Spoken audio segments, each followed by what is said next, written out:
we got to bring Tim Couch in. Tim, welcome to the War Zone. It's a Week 1 win, and it's War Zone Monday. And we're at each other's throats. Yeah. That's disgusting to me. Yeah. I mean, I'm tuning in. I'm listening to you guys. It sounds like we got blown out or something. There's a lot of heated arguments going on, man. The whole thing is disgusting. These guys are killing the receivers, giving them a C-. Hey, Tim, I'm having a good time. I got my orange on. We got that dub. Hey, nice band, by the way, too. I just now noticed that. Listen, this is my new time machine. Tim, it's not if you win, Tim. You know the deal. This is not that nonsense, right. a.k.a. college football. All that matters is winning the football game. Tim, they took care of business. Give us your opening statement, couple paragraphs, whatever you want. What's your big takeaway from yesterday?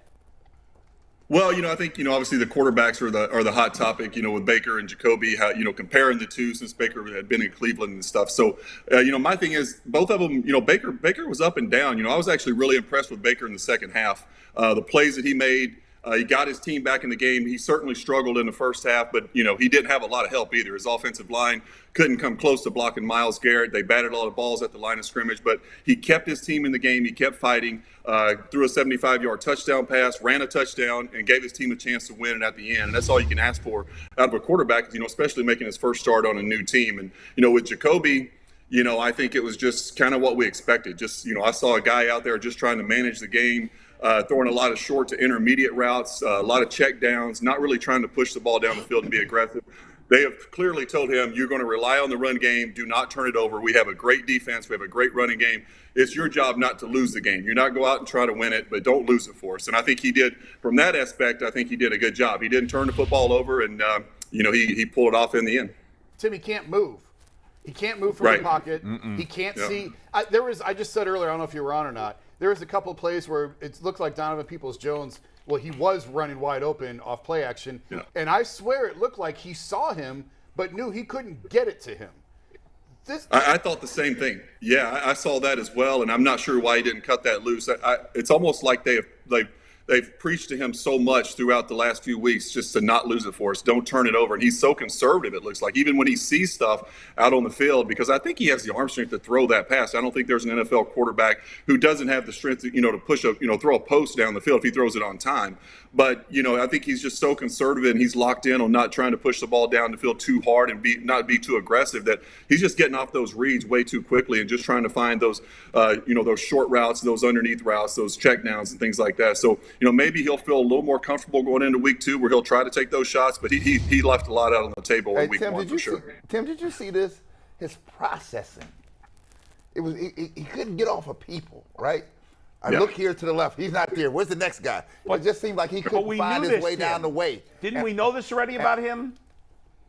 Sorry, Brad. And I'll just say this, that I was listening to a caller from Miami, right? Mm-hmm. And on another show last night. And he said, listen, I like Cleveland, but that's who Brissett is. This is who he is. You're not going to get more than what you're getting right here. Right?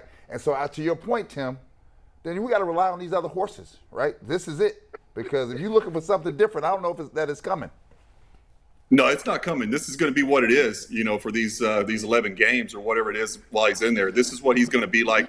He's going to be a game manager. We're going to see a heavy dose of Chubb and Hunt, which you should get. We've got one of the best running games in all of pro football, one of the best offensive lines. So that's where this offense should run through. And Jacoby's just going to be that guy, like we talked about. He's just going to go out there and he's going to try and manage the game. He's going to try and make some throws on third down, keep some drives alive, but he's not going to be a guy to push it down the field and get explosive plays in the passing game. So it is what it is right now, and this is the way they're going to try to win games for the first, better half of the season.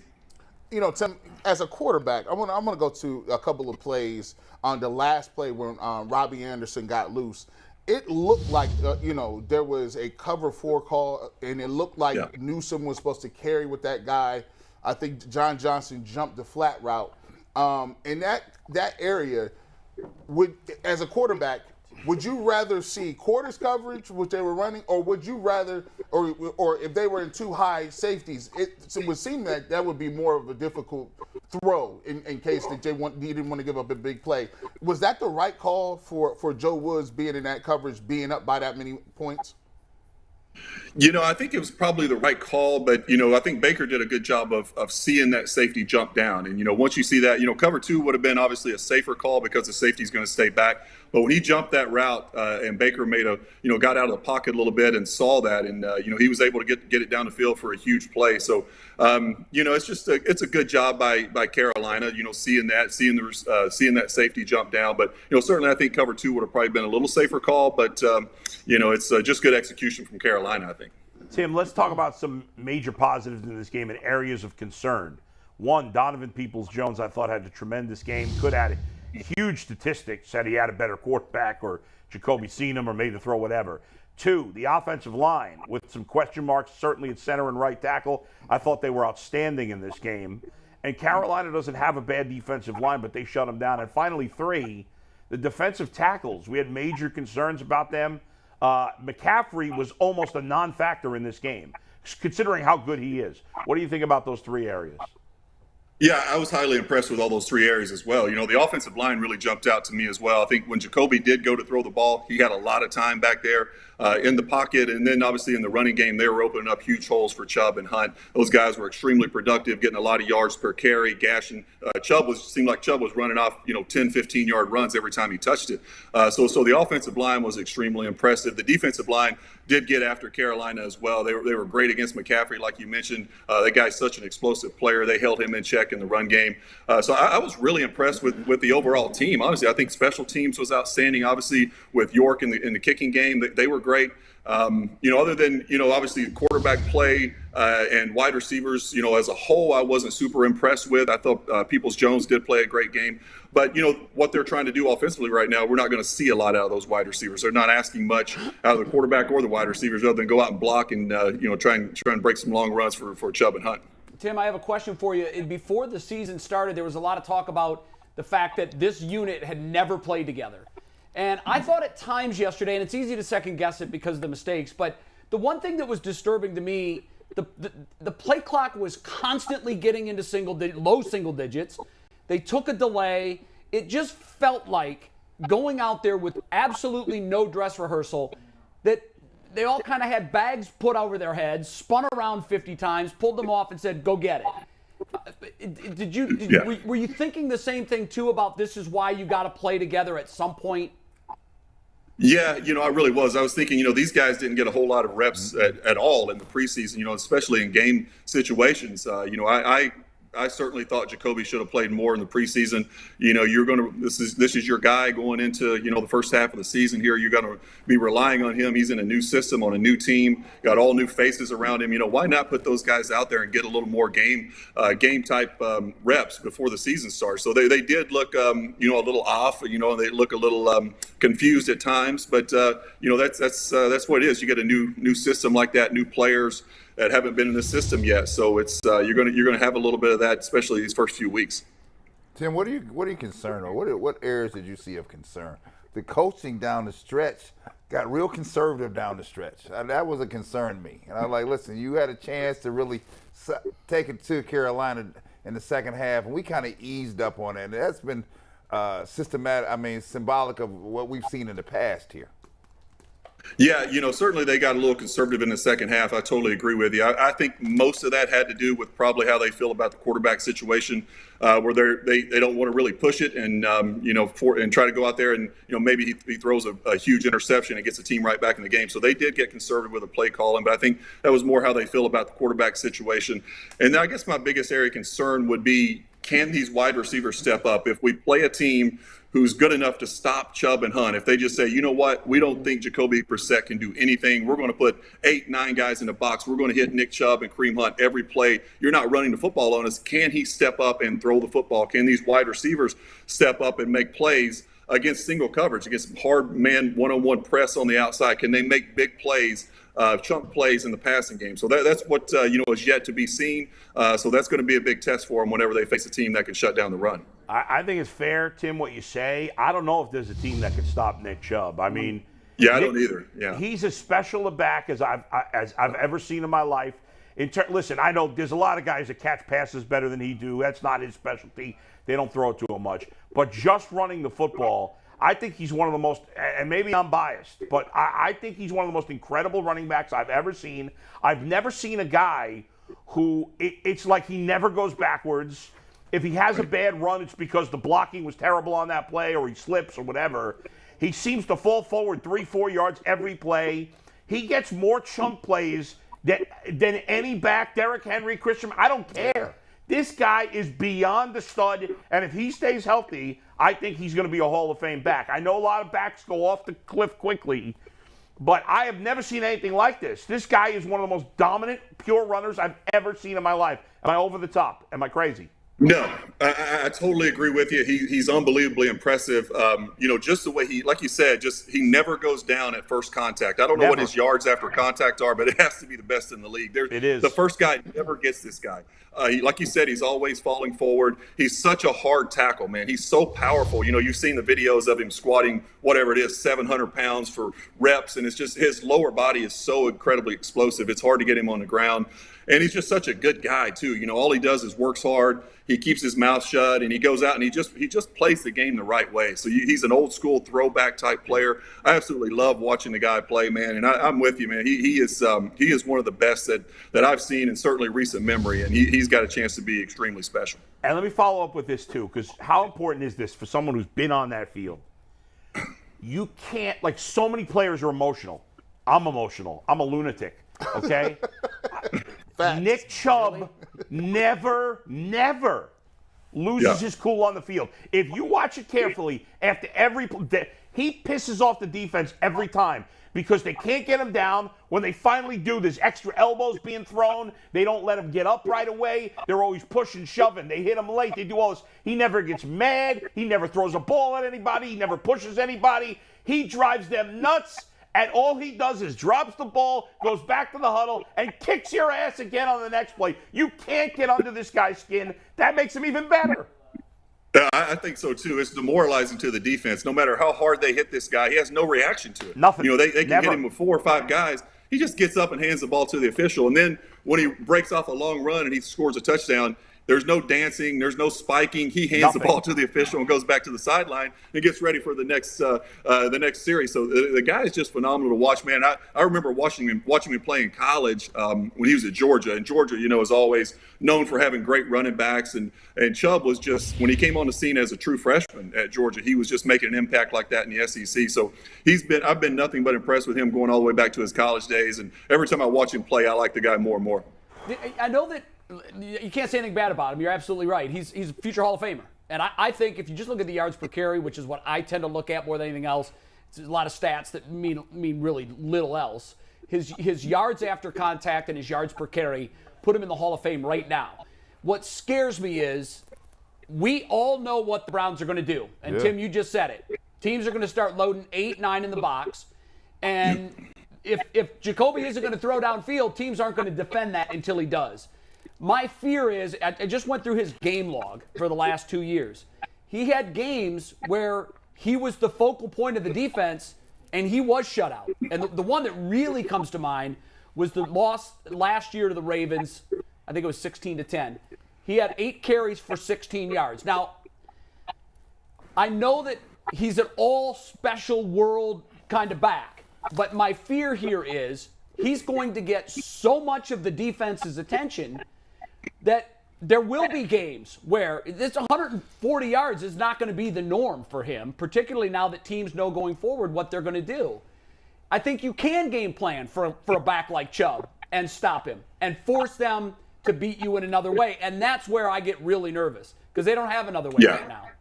I'm with you, Jay. I think, this is the NFL. These players are great players. They can game plan. They can scheme. If they want to take something away, whether it be a great wide receiver or a great running back, if they say this guy isn't going to catch any passes, they can do that. They can double him. They can roll coverage to him. They're going to make someone else beat you. It's like what the Patriots have done so well for so long. They take away what is your strength. They take it away. You're going to have to find someone else to step up to beat you. They're not going to let your superstars run wild or catch passes against them, and that's why they won so many games for so long. So there's going to be teams out there that are great against the run, and they're going to load up, and they're just going to say, if Jacoby Brissett beats us throwing the football down the field, then we're going to get beat that day. But Nick Chubb is not going to run for 150 yards on us. There's no way we're going to sit back and cover 2 and keep 6 or 7 guys in the box and let him gash us with a run. They're going to put the game in Jacoby Brissett's hand at some point. Now, whether he can step up and the wide receivers can step up and they can actually do that and they can make plays and back them off and make them play respectable defense, that remains to be seen. The reason, Tim, that I was so focused on Kareem Hunt and Nick Chubb playing at the same time in the same backfield is exactly for the reason that you and Jay just talked about.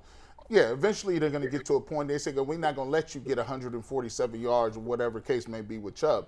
But what we can do is, if you want to load up on that, we got a guy in the backfield that can come out of the backfield and Kareem Hunt and catch a ball. Yep. Two touchdowns, but caught one, was lined up at a lot of different places. I thought that Stefanski did a really good job of finally utilizing both of those guys and accentuating the skill set. And I think that he'll have to do that a lot more. And I think he has to, if you put David Njoku in there and say, okay, Njoku, we just want to get you goal line plays or quick touches, I think that's some way that you can actually keep the defense honest to a certain extent. What are your thoughts on the way he used Kareem Hunt and Nick Chubb at the same time? Yeah, I would completely agree with you. I love the way he utilized those guys and playing into their skill sets. He put them in positions to make the plays that they're capable of making. And the way they used Hunt in that game was phenomenal. Spreading him out. He was all over the field, man. He was out wide. He was motioning out of the backfield. He was catching passes out of the backfield. He was running the football. He's such a versatile player. You have to be able to take advantage of that and use that. And I thought Stefanski did a great job of game planning, putting both those guys in the backfield. It's so hard on the defense. You just don't know what's coming. They can go either direction with the run. Those guys can block for each other, catch passes out of the backfield. There's just so much you can do when they're both on the field. You know, you want your best 11 out there at all times, and certainly get those two guys in the backfield at the same time is very, very worrisome for a defense. So I love the way he used them. Hopefully continue to see that and grow on that. And there's even more ways you can use those guys, like you said, and just continue to put them in positions to make plays because they're also capable of doing so many things. It really is limitless what you can do with these guys. So, Tim, I said I'm going to follow up with what G was saying here. You think about this, right? So I saw the game yesterday. If you're in this business, you're running, watching tape and film of the game yesterday, you know that I'm going to stack the box here because Jacoby, you had to beat me. So all week long, this is where the great coaching comes in. Stefanski he's a smart guy. You can tell he's a smart guy, right? I got to figure out how to get Bell going. Donovan Peoples-Jones. Njoku, I had one catch, but it was a major catch. I was like, dude, this is what's coming on Sunday. I'm not a fool. Chubb's not going to run off 150 yards on me, right? No. It's these two guys here, Chubb and Hunt, right? So we got to figure out in a week's time how to get that clicking. Because if New York doesn't show up here on Sunday with that as a mindset game plan, then they're stupid. Oh, it'll be their game plan. They'll know what they'll have to do. The question is, can they do it? By the way, 36 out of 44 games where Nick Chubb's had 15 or more carries, he's had at least 80 yards. You brought up a game where he only had 8 carries. So, yeah, I mean, that was a game. Well, he only had 8 carries primarily because it wasn't working. Well, the Browns at least recognized. That was the night the Ravens put 9 in the box. I've never seen it. And I've never seen 9 consistently all night. Yeah. And what scares me is, and I remember when that happened, a buddy of mine who's not a Browns fan texted me and said, here it is.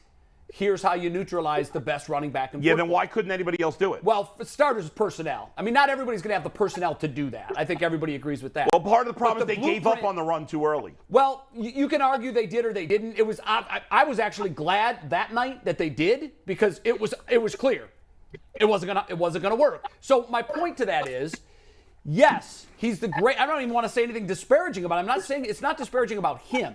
What I'm saying is what Tim said. This is the NFL.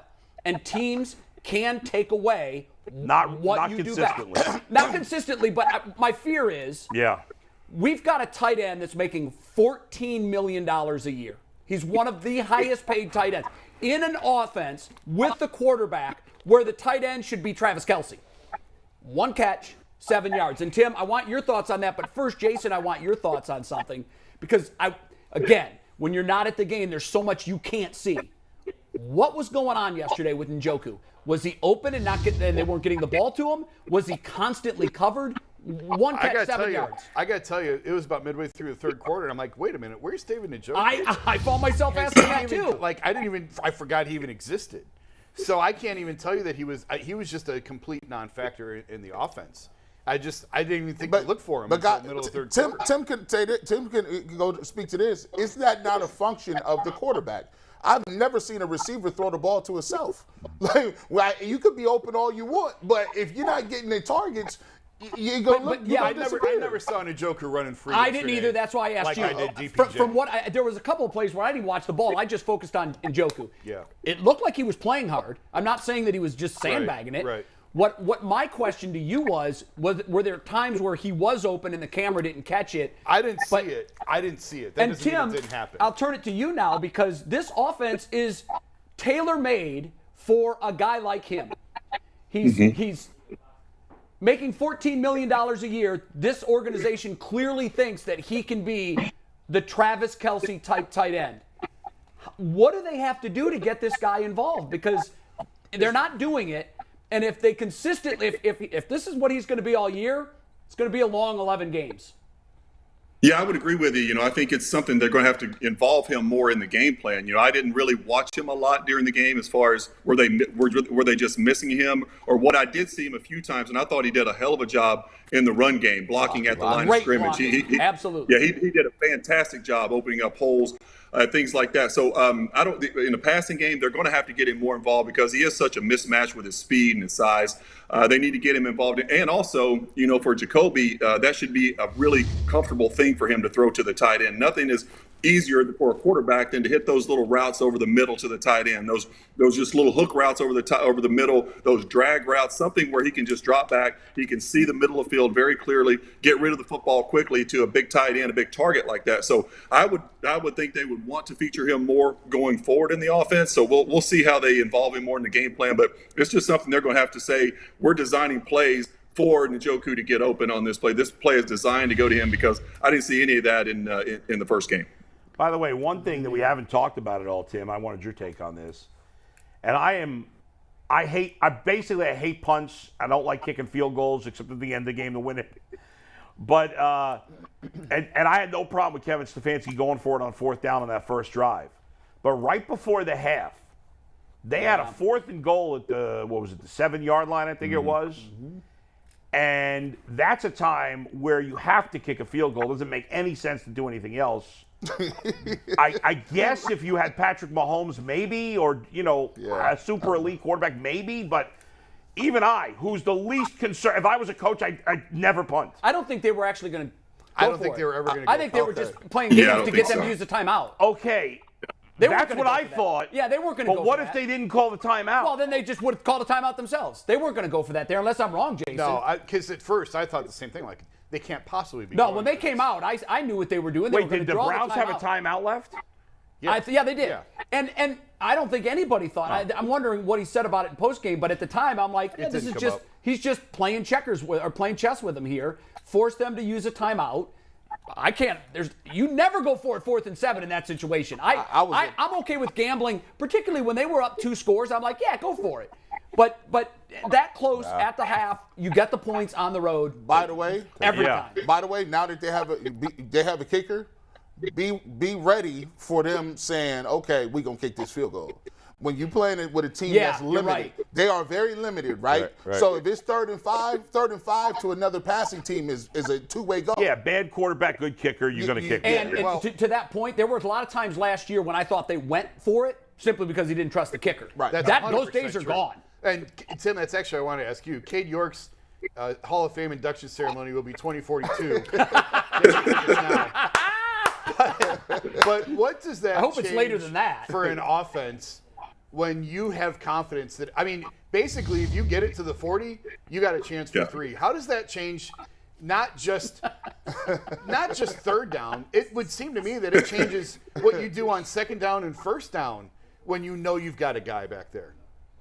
Yeah, it makes a huge difference. It's such a confidence thing for the offense as well, especially in those late game, those 2-minute situations like they were in yesterday. If you only need 3 points, which most NFL games come down to that last drive where you probably need a field goal to tie it or win it. that it's so comforting to a quarterback to know, hey, I only got to get this thing. I only got to complete a couple balls here, man. I got to get us down to the 40-yard line. This guy can boom it from anywhere. So it's a great feeling to have. You know, I know I had Phil Dawson in Cleveland when I played, and he didn't probably have the biggest leg like York has, but he was so daggone accurate. I knew if I got him to his spot, you know, I would always communicate with Phil before the game, hey, where do you need to be going in this direction? What yard line do you need me to get you to win this thing? And we would stay in communication like that. And I knew if I got us to that yard line, that, you know, more than likely Phil's going to make the kick to win it. And I'm sure that's how these quarterbacks feel having York on the team as well.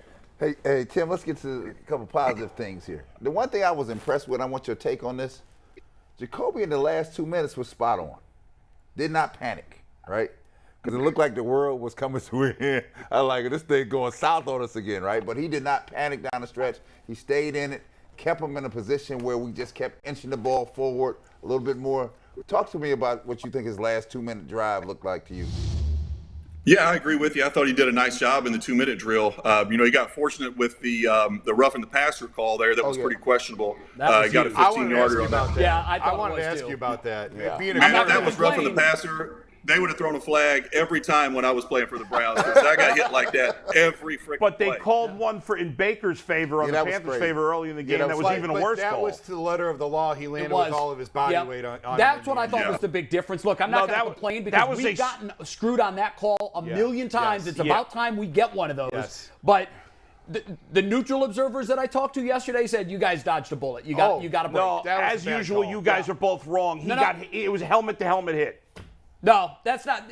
It was a helmet-to-helmet hit. It's not a helmet. It wasn't a helmet-to-helmet. Go back and look at it. Go back and look at the transcript from the head official and the way that he worded it when the pool reporter asked him after the game. And he said that was the call on the field. He didn't even say it was the right call. Right. He said it was the call on the field. And look, I'm not going to. It was a good. It was good for us. Take it and run with it. We need that because we've lost games on that exact call. I can think 3 or 4 times over the last 5 years. Myles Garrett against the Steelers. Done. The league has no clue what they're talking about on these roughing and passer calls. The guy, Brian, landed on Baker's leg. I know, that was ridiculous. He didn't even land on his upper torso. But he landed with all of his body. That was the difference. He did. And it's stupid. I'm not agreeing with you. And you know what? So you can speak to this, G. Bush. How are you supposed to change the trajectory of your body There was weight nothing when he you could have leave done. your feet? Zero. By the way, all I got to say is if these rules were in place, Tim Couch is still playing today. He would still be playing. Like you can't Absolutely touch him. right. You can't touch him below the waist. Yep. You can't tap their helmet. You can't land on them. You can't engage with them. You can't horse collar. I said I would have never be D1. I can't. I horse collar is the only way I know how to tackle. What? Tim would still be playing. Yeah, he'd still be What playing. was weird last night in the late game? Brady took a late hit, and Brady is part of the reason all these rules got changed. Brady took a hit that was clearly, by the way they're calling it today, a late hit, and they didn't even call it. Wow. So I just want consistency across the league. And to try to ask a player to defy gravity after he's left his feet, I don't know how you... To your point, when they first started doing this, going this way, I talked to Myles about it, and he said, I'm going to injure myself. Trying. With the way that they want me to roll off of these guys. He said, I'm going to wind up getting hurt trying to keep from falling on them. It's silly. It is stupid. It's tackle football. It's part of the game. Yeah, I know. And they're trying to protect the quarterbacks, and I get it, but... I do too, but the integrity of the game is coming into question. That is a picture perfect tackle definition. If we go back to that, I don't know if we can or not, but that is exactly the way they teach you. Look at that video. Jacoby said it's hit helmet to helmet. 1 sec. That's a helmet to helmet hit. No, it's not. Because I did the same thing on my TiVo. If you grab one frame, they perhaps may have touched. You got to use the helmet as a weapon. You got to lead with your head to get that call. Right here, this right here. That's perfect. That's absolutely perfect. That's a perfect tackle. And how in the world is he supposed to not? How can he do anything differently than what he did? He's already left his feet. And by the way, when he left his feet, the ball was technically still in Baker's hand. Head on the side. There's no way he can change that. See what you hit him with the shoulder. He's below the torso. He's driving with his hips. Yeah, that's clinic tape. That's clinic. It is. And he got called. You got called, bro. But you know what? I think it was a bad call late in the game, but I'm going to take it all day long because we've had a million of those go against us. I don't think it was a bad call, and I still am going to take it. I know you don't think it's a bad call, but and I got to take. Sometimes I can't take my own bias out of it because You know, he hit him in the helmet? At the end of the game, I'm like, Helmet this to is helmet? ridiculous. This is a terrible call. Yeah. But the people that are neutral observers that cover the game for a living, whose opinions I trust, and I don't know what the vibe was in the press box. What were people saying in the press box about the call? Honestly, it didn't even come up, at least on the Browns. Because the game was going so fast? Because game was going so fast, and the Baker and the Cade and everything else, it didn't even come up on the Yeah, Browns. I'm sure the Panthers were screaming about it after I'm the game. sure. Yeah. Let me ask you this, Tim. What do you want to see in the Jets game? Like I said, it's all about surviving. They survived. If you're looking at the game next week against the Jets at home, what is something you want to see get cleaned up? Everybody says, coaches say, the biggest jump is from week 1 to week 2. Who do you want to see a big jump from, and what would your game plan be moving ahead with the Jets? You know, I think they played well this week, so I would stick with the same game plan, the same philosophy. I would like to see them try to, create some more explosive plays in the passing game because, at some point, like we've talked about, that's going to have to happen. So I would stick, obviously you're going to run through Chubb and Hunt. You're going to lean heavily on that run game. But let's take some shots. The play action, the way we run the football, the play action game should be so wide open. It should be such an easy throw and catch for these quarterbacks and receivers. So I would add a little more of that into the game plan, and just I hope they continue to expand on the roles of Hunt and Chubb in the backfield at the same time, and just kind of grow that a little bit. And let's get Njoku involved as well in the passing game. He could be such a huge threat for this offense. So that's what I would like to see going forward. I thought the defense played an outstanding game all the way across the board. Special teams was good. I just want to see a little more out of that passing game. I like the play action call too, because if you're going to load up the box, you got to keep those safeties honest. And Jacoby's actually really good at play action. He is. I thought we'd see more of it yesterday. I hope we see more. Tim. Tim, excellent job. Thank you very much. Appreciate it, guys. Fans See you next week. apology, by the way. That Jets defensive backfield, by the way.